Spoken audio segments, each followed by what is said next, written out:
అనుదినమన్న శ్రోతలకు మన ప్రభువును రక్షకుడై ఉన్న యేసుక్రీస్తు యొక్క సరిసాటి లేని మహా గొప్ప పరిశుద్ధమైన నామమునందు శుభములు. నేడు 2024 సంవత్సరము జూలై మాసము 2వ తారీఖు మంగళవారం నాటి ధ్యానాంశము ఒప్పుకోలు చేయుడి. ఎజ్రా గ్రంథము 10వ అధ్యాయము 11వ వచనమందు, మీ పితరుల యొక్క దేవుడైన యెహోవా ఎదుట మీ పాపమును ఒప్పుకొని ఆయన చిత్తానుసారముగా నడుచుకొనుటకు సిద్ధపడుడి. మనము దేవుని సముఖమునందు ఒప్పుకోలు చేయుట ప్రభునకు ప్రీతికరమని బైబిల్ గ్రంథము సెలవిచ్చుచున్నది. మన యొక్క జీవ బలులయ్యున్న ఒప్పుకోలును దేవుడు కోరుచున్నాడు.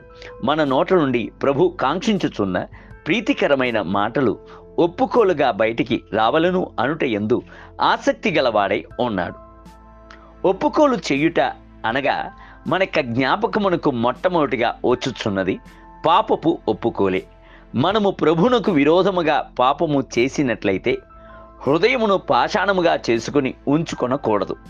తన అతిక్రమములను దాచిపెట్టువాడు వర్ధిల్లడు, వాటిని ఒప్పుకొని విడిచిపెట్టువాడు కనికరము పొందును. సామెతల గ్రంథము 28వ అధ్యాయము 13వ వచనం అని బైబిల్ గ్రంథము సెలవిచ్చుచున్నది. పాపమును ఒప్పుకొనుచున్నప్పుడు ప్రభు వద్ద నుండి కనికరము కలుగుచున్నది. మనము నిజమైన పశ్చాత్తాపముతో నేను పాపము చేసి ప్రభువును దుఃఖపరచి ఉన్నానే అను విరిగి నలిగిన హృదయముతో మనక పాపములను ఒప్పుకొనుచున్నప్పుడు ప్రభు మనపై ప్రీతి గలవాడై మన సమీపమునకు వచ్చుచున్నాడు. ఆయన యొక్క కల్వరి రక్తమును మనపై వంపుచున్నాడు.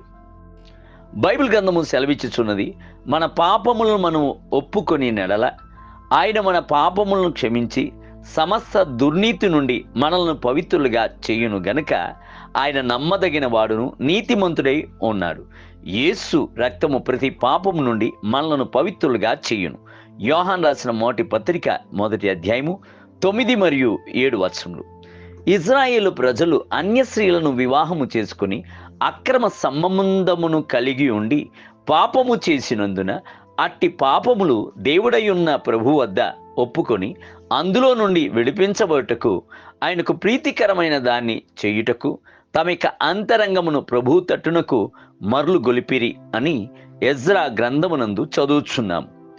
మనము కూడాను మన యొక్క పాపములను దేవుని వద్ద దాచిపెట్టక పశ్చాత్తాపముతో ఒప్పుకొనుచున్నప్పుడు మన యొక్క పాపపు భారము తొలగించబడుతో పాటు దేవుని యొక్క ప్రీతికరము మనపై వచ్చుటకు మార్గము కలుగుచున్నది.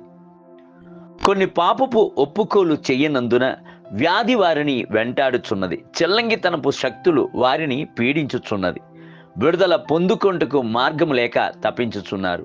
యాకోబు సెలవిచ్చుచున్నాడు, మీరు స్వస్థ పొందినట్లు మీ పాపములను ఒకరితోనొకడు ఒప్పుకొనుడి, ఒకని కొరకు ఒకడు ప్రార్థన చేయుడి. విశ్వాస సహితమైన ప్రార్థన ఆ రోగిని స్వస్థపరచును. యాకోబు పత్రిక 5వ అధ్యాయము 16 మరియు 15 వచనములు. పాపపు ఒప్పుకోలు మాత్రమే ఒప్పుకోలు అని మీరి తలంచుకొనకూడదు. ఒప్పుకోలు యందు మరొక భాగము కలదు, అది విశ్వాసపు ఒప్పుకోలు. క్రీస్తునందు మీరు ఎవరు అను సంగతిని సంతోషముతో ఒప్పుకొనవలెను. మన దేవుడు ఎంతటి గొప్పవాడు అను సంగతిని మీకు వచ్చుచున్న సమస్యల మధ్యన నోరును తెరచి చెప్పవలెను. దేవుడు నా పక్షమునున్నాడు, నేను భయపడను, శరీరదారులు నన్నేమి చేయగలరు అని మీ విశ్వాసమును ఒప్పుకోలు చేయవలెను. 56వ కీర్తన 4 మరియు 9 వచనములు. దేవుని బిళ్ళారా, విశ్వాసపు ఒప్పుకోలును చేసే కొలది మీలో ఉన్న అంతరంగ పురుషుడు బలము పొందుకొనును. ఆత్మయందు ధైర్యము గలవారై ఉందురు. పరిశుద్ధత గలవారిగాను విజయవంతులుగాను ముందుకు సాగి వెళ్ళెదరు.